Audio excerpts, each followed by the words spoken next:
Hello honey. Hello teacher.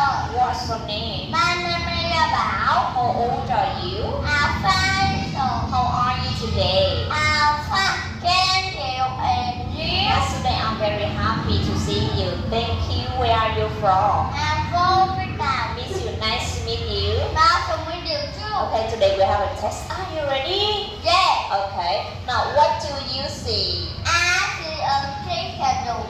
I see an elephant. I see a hippo. I see a deer. I see a snake. I see a polar bear. I see a tiger. I see a panda. Panda. Panda. I see a monkey. I see a lion. Okay, great job. Can you read it? Yeah. Now. What animal? It's a zoo. The zoo has many animals. I see a talking kangaroo. The talking kangaroo is eating leaves. I see a mole deer. The mole deer is eating leaves too. I see a round monkey.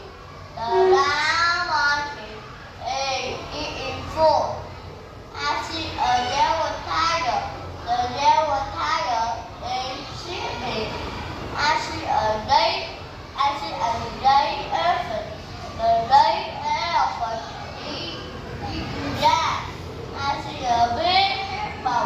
The big hippo swimming in a pond. Wow, amazing. So let's answer me. So, do you like lion? No, No, I don't.